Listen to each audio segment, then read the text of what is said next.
அம்மன் astro channel நேயர்கள் அனைவருக்கும் வணக்கம். இந்த வீடியோவில் ஆங்கில மாதத்தின் 7வது மாதமான ஜூலை மாதத்திற்குண்டான பலன்களை பற்றி தான் பார்க்க போகிறோம்.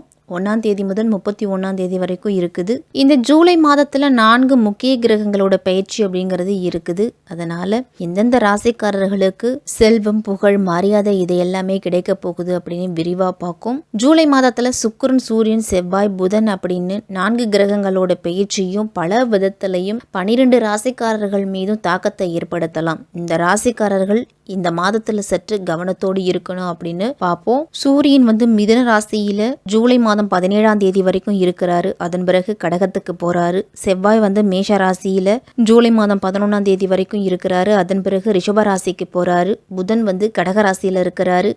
சுக்கிரன் மிதுன ராசியில 7ஆம் தேதி வரைக்கும் இருக்கிறாரு. அதன் பிறகு கடக ராசிக்கு போறாரு. குரு ரிஷபத்திலையும், சனி கும்பத்துல அதுவும் வக்ரம் பெற்று இருக்கிறாரு. ராகு மீன ராசியில இருக்கிறாரு. கேது கன்னி ராசியில இருக்கிறாரு. இப்படிப்பட்ட கிரக நிலைகளோட அமைப்புல தான் இந்த ஜூலை மாதம் அப்படிங்கிறதே தொடங்குது. அதனால இந்த ஜூலை மாதத்தில் நடக்கக்கூடிய கிரக பயிற்சியாலையும் யோகங்களாலையும் எந்தெந்த ராசிக்காரர்களுக்கெல்லாம் அற்புதமான பலன்கள் கிடைக்க போகுது அப்படின்னு விரிவாகவே பார்ப்போம். அன்பான மீனராசிக்காரர்களே, இந்த ஜூலை மாதம் எப்படி இருக்கும் அப்படின்னு பார்ப்போம். மீனராசிக்காரர்களுக்கெல்லாம் 10ஆம் வீட்டின் அதிபதியான குரு இந்த மாதம் முழுவதும் 3ஆம் வீட்டில் இருக்கிறாரு. அங்கிருந்துட்டு 7வது வீடு, 9ஆம் வீடு, 11ஆம் வீட்டில் அவருடைய பார்வையை செலுத்துறாரு. அதனால உங்களோட பணிபுரிய சக பணியாளர்கள் உங்களுக்கு பணிபுரிய தயாராக இருப்பாங்க. உங்களுடைய செயல்திறன் அப்படிங்கிறது அதிகரிக்கும். எல்லா விதமான ஒத்துழைப்பும் உங்களுக்கு பணியாளர்கள் கொடுப்பாங்க. அப்படி கொடுக்கறதாங்கள உங்களுடைய வேலையை சிறப்பாக செய்து முடிப்பீங்க. மேலதிகாரிகளிருந்து பாராட்டுதெல்லாம் கிடைக்கும். உங்களுக்கு நல்ல சன்மானம் கிடைக்கிறதுக்கு கூட வாய்ப்பு அப்படிங்கிறது இருக்கு. நீங்க ஒரு முடிவு எடுத்தீங்கன்னா சரியா இருக்கும் அப்படிங்கிற நம்பிக்கை மேலதிகாரிகளுக்கு வரும். இந்த மாதத்துல 7ஆம் வீட்டுக்கு அதிபதியான புதன் முதல் பாதியிலேயே உங்களோடு இருக்கிறாரு. வியாபாரத்தில் அதனால முன்னேற்றம் அப்படிங்கிறதே கிடைக்கும். 16ஆம் வீட்டில் குரு இருக்கிறதால தொழிலுக்கு நல்ல உதவியாக இருப்பார். எந்த விதத்தில் தொழிலுக்கு முன்னேற்றம் கிடைக்குமோ, நீங்கள் எந்த அளவு முயற்சி எடுக்கிறீங்களோ அந்தளவு முன்னேற்றம் அப்படிங்கிறது இருக்கும். அனுபவம் வாய்ந்த நண்பர்கள் உங்களுக்கு தக்க விதத்தில் உறுதுணையாக இருப்பாங்க. 4ஆம் வீட்டில் சுக்கிரன் மற்றும் சூரியன் இருக்கிறாங்க. 5ஆம் வீட்டில் புதன் இருக்கிறது. தேர்வு எழுதக்கூடிய மாணவர்களுக்கெல்லாம் நல்ல வாய்ப்பாக அமையும். புத்திசாலித்தனத்தோடு உங்களுடைய பாடங்களில் நல்ல நிலையை உருவாக்குவாங்க. உங்களுடைய கடின உழைப்பு திறமையாக செயல்பட்டு நல்ல மதிப்பெண்கள் நீங்கள் எடுப்பீங்க. உங்களுடைய குறிக்கோளை நோக்கி நீங்கள் போய்கிட்டே இருப்பீங்க அப்படின்னு தான் சொல்லணும். உங்களுடைய திட்டங்கள் வெற்றி அடையும். படிப்புக்கு அதிக நேரத்தை ஒதுக்கி படிக்கிறதால மதிப்பெண் அப்படிங்கிறது அதிகமாகவே உங்களுக்கு இருக்கும். வேலை தேடிக்கிட்டு இருக்க மீனராசிக்காரர்களுக்கெல்லாம் இந்த மாதத்தில் நல்ல வேலைவாய்ப்பு அப்படிங்கிறது உண்டு.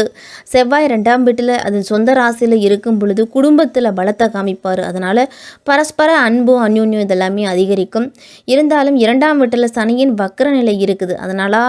அதனால் அவ்வப்போது சண்டை மற்றும் வாக்குவாதங்கள் அப்படிங்கிறது இருந்துக்கிட்டு தான் இருக்கும். கொஞ்சம் எச்சரிக்கையாக இருக்கணும். புதன் 5ஆம் வீட்டில் இருக்கிறார். அதனால் மீனராசி இளைஞர்களுக்கெல்லாம் காதல் வயப்படக்கூடிய மாதம். உங்களுடைய காதலியிடம் தைரியமாக சொல்லுவீங்க. இருவருக்கும் இடையில் இருக்கக்கூடிய உரையாடல் அப்படிங்கிறது மிக சிறப்பாக இருக்கும். உங்களுடைய அன்பு நிறைந்த வார்த்தைகளை ஒருவருக்கொருவர் பரிமாறிக்கொள்வதன் மூலமும் புரிஞ்சு கொள்ளக்கூடிய ஆற்றலும் அதிகமாகவே இருக்கும். இந்த மாதம் முழுவதுமே கேது 7ஆம் வீட்டில் இருக்கிறாரு. அதனால் தேவையற்ற பிரச்சனைகள்லாம் வரலாம்.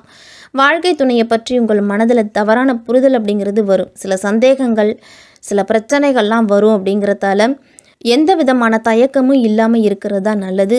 12ஆம் வீட்டில் வக்ர சனி இந்த மாதம் முழுவதுமே இருக்கிறாங்க. அதனால் உங்களுடைய செலவுகளை தொடர்ந்து அதிகரிக்கும். செலவுகளை கட்டுப்படுத்த முடியல அப்படின்னா சில பிரச்சனைகளை சந்திப்பீங்க. சனி வக்ர நிலையில் 12ஆம் வீட்டில் இருக்கிறதால உடல்நல பிரச்சனைகளும் உங்களுக்கு அதிகரிக்க போகுது. பண வரவு திருப்தியாக இருந்தாலும் காரியங்கள் உங்களுக்கு அனுகூலமாக முடியும். குடும்பத்தில் வசதி வாய்ப்புகள் அப்படின்னு பெருகும். உங்களுக்கு வீட்டில் மகிழ்ச்சி அப்படிங்கிறது, வீட்டில் மகிழ்ச்சியும் நிம்மதியும் இருக்கும். பெண்களால் உங்களுக்கு அதிக நன்மைகள் தான் உண்டு. பெண்களுக்கெல்லாம் ஆடை ஆபரணங்களோட சேர்க்கை அதிகளவில் கிடைக்கும். சகோதரர்கள் வகையில் உங்களுக்கு நல்ல உதவி உண்டு. குடும்பத்தோட தேவைகளை ஒவ்வொன்றா நிறைவேற்றுவீங்க. தந்தை வழியில் நீங்கள் எதிர்பார்த்த காரியம் இந்த மாதத்தில் முடிய போகுது. அரசாங்க காரியங்கள்லாம் உங்களுக்கு அனுகூலமாக முடியும். பூர்வீக சொத்து பிரச்சனையில் பொறுமையை கடைப்பிடிக்கிறது நல்லது. சிலருக்கெல்லாம் தடைப்பட்ட திருமணம் இந்த மாதத்தில் கைகூடி வரும். வீட்டில் சுப நிகழ்ச்சிகள்லாம் வரலாம். குடும்பத்தோடு கோயிலுக்கு சென்று பிரார்த்தனைகளை நிறைவேற்றுவீங்க. மீனராசிக்காரர்கள் வெளியூர் பயணங்களிலும் போது கைப்பொருட்களை பத்திரமா பாதுகாப்பாக வச்சுக்கணும். மறதி காரணமாக தவற விடுறதுக்கு வாய்ப்பு அப்படிங்கிறது அதிகம் இருக்குது. அலுவலகத்தில் உற்சாகமாக செயல்பட்டு உங்களுடைய ஆலோசனைகள் நிர்வாகத்தினரால் ஏற்றுக்கொள்ளப்படும். மேலதிகாரிகள்லாம் உங்களுக்கு ஆதரவு கொடுப்பாங்க. சிலருக்கெல்லாம் சலுகைகள் கிடைப்பதற்கான வாய்ப்பு அப்படிங்கிறது உண்டு. சக ஊழியர்களையும் மதிப்பு மரியாதையோடு நடத்துனீங்க அப்படின்னா அவர்களுடைய ஆதரவு உங்களுக்கு கிடைக்கும். தொழில் மற்றும் வியாபாரத்திலெல்லாம் லாபம் அதிகமாக கிடைக்கும் அப்படின்னாலும் போட்டியாளர்களோட மறைமுக எதிர்ப்புகள் அதிகமாக இருக்கும். அவர்களையும் நீங்கள் முறியடித்து வெற்றி பெறுவீங்க. பங்குதாரரோடு இணக்கமான சூழ்நிலை அப்படிங்கிறது ஏற்படலாம். வியாபாரத்தை விரிவுபடுத்தவோ புதிய முதலீடு செய்வதையோ இந்த மாதத்தில் கண்டிப்பாக நீங்கள் தவிர்த்துக்குங்க. பெண்களுக்கெல்லாம் இந்த மாதம் மகிழ்ச்சி தரும் மாதம். குடும்பத்தில் உங்களுடைய ஆலோசனைகள் மற்றவர்களாலேயும் சரி உறவினர்களாலேயும் சரி அங்கீகரிக்கப்படும். உறவினர்களுக்கும் உங்களுக்கும் இருக்கக்கூடிய உறவு சிறப்பாக இருக்குது. அக்கம் பக்கத்தில் இருப்பவர்களால் உங்களுக்கு நல்ல அனுகூலம் உண்டு. வேலைக்கு செல்லும் பெண்களுக்கெல்லாம் எதிர்பார்த்த சலுகைகள் இந்த மாதத்தில் கிடைக்க போகுது. இந்த மாதம் முழுவதுமே மீனராசிக்காரர்கள் புதிய முயற்சிகள், குழந்தைகளோட உடல் ஆரோக்கியத்தில் அதிக கவனத்தை செலுத்துவீங்க. உங்களுடைய எண்ணங்களில் தெளிவு அப்படிங்கிறது இருக்கும். இந்த மாதத்தின் தொடக்கத்தில் ஆரோக்கியம் அப்படிங்கிறது குறையலாம். பின்னர் அதிலிருந்து மீண்டு வருவீங்க.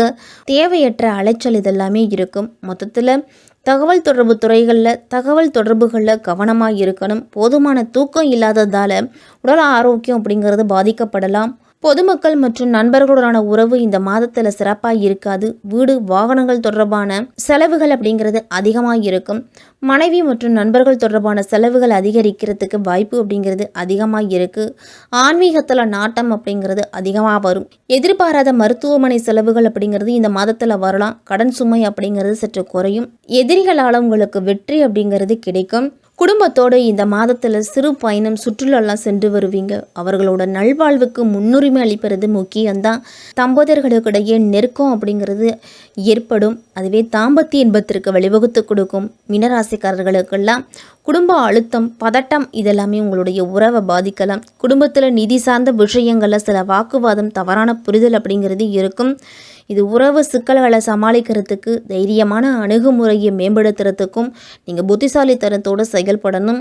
பண வரவு நல்லா இருந்தாலும் செலவுகள் அங்கே அதிகமாகவே இருக்கும். உங்களுக்கு நஷ்டம் ஏற்படுறதுக்கு வாய்ப்பு அப்படிங்கிறது அதிகம் இருக்குது. பங்குச்சந்தை முதலீடு, தொழில் விரிவாக்கம் இதெல்லாமே உங்களுக்கு லாபத்தை கொடுக்கும். ரியல் எஸ்டேட் சொத்துக்கள் மூலம் நல்ல லாபம் அப்படிங்கிறது உண்டு. உங்களுக்கு தேவைப்பட்டீங்க அப்படின்னா உங்களுடைய சேமிப்பு பயன்படுத்தவும் தயங்க மாட்டீங்க. உடல்நலம் தொடர்பான செலவுகளுக்கு நீங்கள் தயாராக இருப்பது முக்கியம். எதிர்பாராத தனிப்பட்ட செலவுகள் அப்படிங்கிறது ஏற்படலாம். உங்களுடைய வருமானம் எந்த வழிகளில் குறையுதோ மாற்று வருமானத்தின் வழிவகைகளையும் ஆராய்ந்துக்கிறது நல்லது. தொழில் வியாபாரம் இந்த ஜூலை மாதத்தில் சுமாராகத்தான் நடக்கும். மீனராசிக்காரர்களுக்கெல்லாம் அதிக கட்டுப்பாடு அப்படிங்கிறது இருக்கும். தொழில் மூலதனத்துக்காகவும் தொழிலில் முதலீடு செய்வதற்காகவும் செலவுகள் அப்படிங்கிறது அதிகமாக இருக்கலாம். தேவையற்ற செலவுகள்லாம் ஏற்படுவதால் உங்களுடைய சேமிப்பு அப்படிங்கிறது குறைய தொடங்கும். உங்களுக்கு கிடைச்சிருக்கக்கூடிய வாய்ப்புகளை பயன்படுத்திக்கிட்டீங்கனாலும் சந்தை நிலையை அறிஞ்சு முதலீடு செய்தாலும் உங்களுக்கு நல்ல முன்னேற்றம் அப்படிங்கிறது இருக்கும்.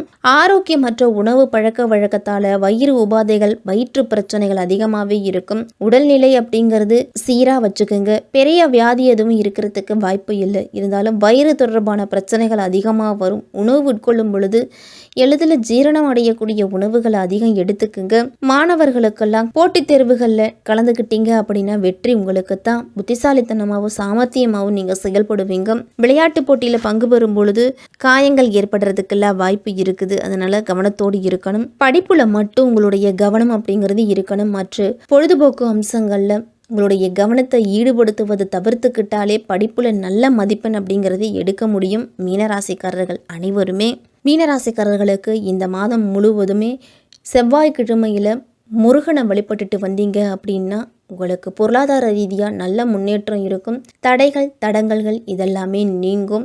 அமாவாசை நாட்களில் முன்னோர்களை நினச்சி வழிபாடு செய்யுங்க. தினமும் இல்லத்து பூஜை அறையில் காலையில் எழுந்து நீராடிட்டு சூரிய நமஸ்காரம் செய்து சூரிய பகவானை வழிபட்டுட்டு அன்றாட பணிகளை தொடங்குங்க. உங்களுக்கு நல்லதே நடக்கும்.